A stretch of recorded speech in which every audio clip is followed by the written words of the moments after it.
From the ranch to the rodeo, this is The Short Go. Hey guys, Jesse Horton here with Cowboys of the Cross, and I want to talk to you a little bit today from John chapter 8 about being stuck in a rut.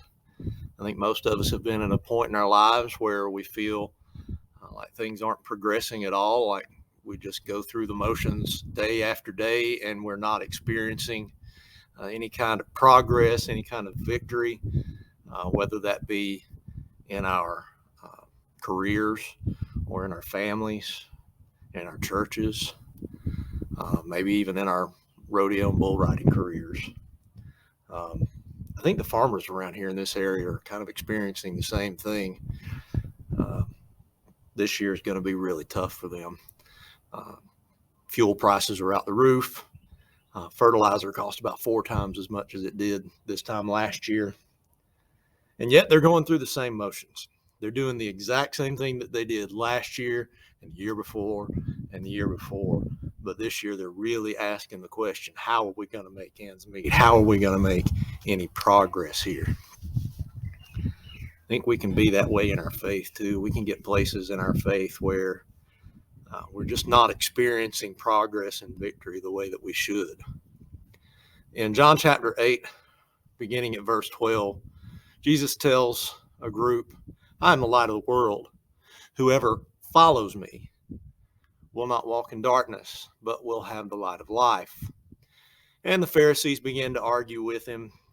And as he argues with these Pharisees, he tells them, I'm going away and you'll seek me. And he means they will seek Messiah. They didn't accept him as the Messiah, so they would continue to seek one.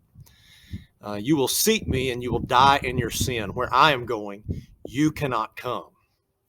The reason they can't come is they don't accept his words. They do not believe in him. But he tells them, when you've lifted up the Son of Man, then you will know that I am he, and that I do nothing on my own authority, but speak just as the Father taught me. So if they'll know that he is Messiah, then why will they not also go with him to where he's going, to heaven? As he was speaking these words, verse 30 says, many believed in him. That's important. Many believed in him. They came to an intellectual assent about who Jesus was. Then we get to the meat of what I want to talk about today. So Jesus said to the Jews who had believed in him, if you abide in my word, you are truly my disciples, and you will know the truth, and the truth will set you free. They answered him, we are offspring of Abraham and have never been enslaved to anyone. How is it that you can say you will become free? Jesus answered them, truly, truly, I say to you, everyone who practices sin is a slave of sin. The slave does not remain in the house forever. The Son remains forever. So if the Son sets you free, you'll be free indeed. I know that you are offspring of Abraham, yet you seek to kill me because my word finds no place in you.